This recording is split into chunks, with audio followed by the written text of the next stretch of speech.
well, guess what? You can't really export that much at the premium that you used to. And so the country's earnings, so to speak, that naturally goes down. And that's bad for the country, bad for especially the people in the country.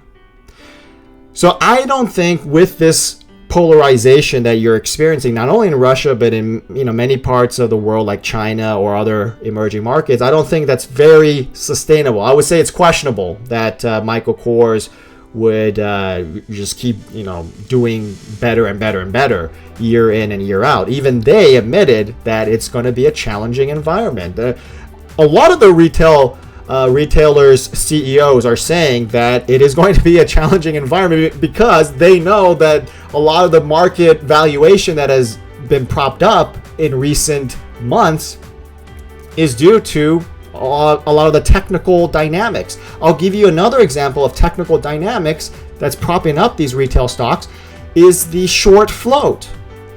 Now, because so many people were bearish, let's say half a year ago regarding retailers, they've been initiating short positions, betting against these retail stocks. Now that retail stocks are coming back because they beat those shoddy expectations, a lot of the people that are holding those short positions are now going to have to cover their risk. When you cover a risk on the short position, you have to buy back the borrowed shares that were used to initiate that short position. When that happens, when you buy back those borrowed shares, guess what? The markets move higher. Those stocks move higher. And that additionally benefits the companies, and that additionally benefits the shareholders of those companies. But again, that is a very technical circumstance. That technical circumstance will eventually find an equilibrium, and you can no longer depend on that technical tailwind. Once that tailwind dies down, meaning that once the short positions have been pretty much cleaned out and the markets have resumed a more of a normal valuation trajectory, once that equilibrium has been reached, where do the retailers go? Now, some of them may do well. I would argue that if you're going to take a speculative bet on the retailers, I would look into something like an Abercrombie and Fitch. They have excelled in rebranding their company. They're no longer this controversial, sexist, racist company that people have been accusing them of, and they've really reshaped their image. They cleaned everything up. They're focusing on fashionable items and apparel, and it's doing them wonders. I mean, again, you look at those Q4 earnings results and you can see the numbers for yourself. And I think that even though the broad retail markets is pretty challenged, is going to be pressured, I would say, for the next couple of years, even though that's the case, you can take a speculative bet on Abercrombie and Fitch stock because they, at least as the underdogs, they can eat away at the market share of the established companies, of competitors like Gap or the American Eagle Outfitters. They can eat away at other companies' market share. I think that's what's happening with Target. Why is Target moving so much higher when the retail sentiment should be poor? Well, it's because they have an opportunity. Target has opened up this new, has really expanded their focus into Target.com. So they want to have products that they sell in store. They want to ship it out to their customers and be exactly like Amazon.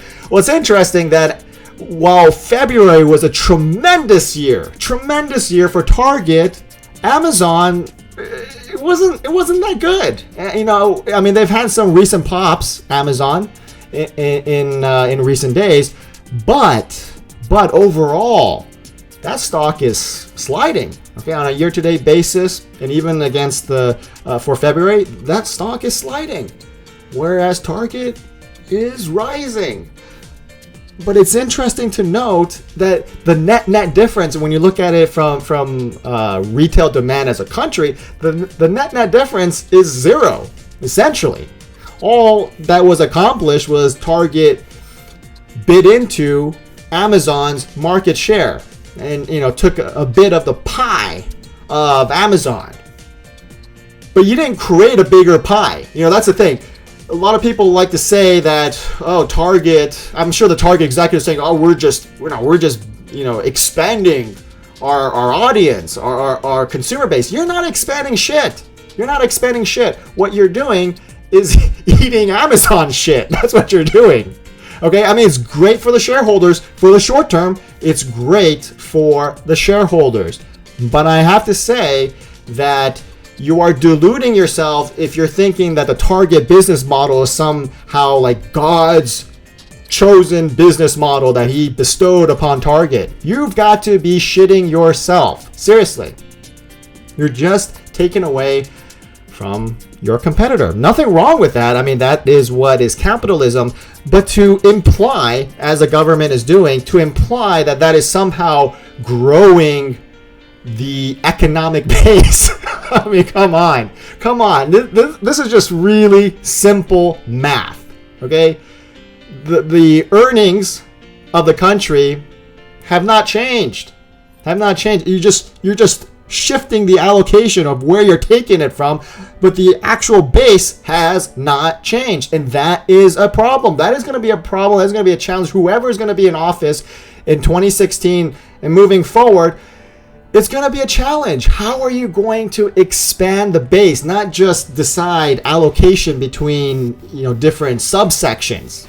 I mean, that's great and all for the individual shareholders of an individual company, but as a collective entity, as a collective whole for the United States and other Western powers, where are you going to expand your base? That is a question that's going to haunt not only the retail markets, but is going to haunt politicians, is going to haunt the economic advisors, the central banks. Maybe not the central banks, I mean, they don't really give a crap. But I'm just saying on a matter of principle, there's going to be important people, many industries that are seriously going to be concerned. I mean, let's put all the joking aside. They are going to be concerned. We should all be concerned because we're kind of being played here. We're being played like puppets. And again, where's the base? Where's the economic base? That is the question.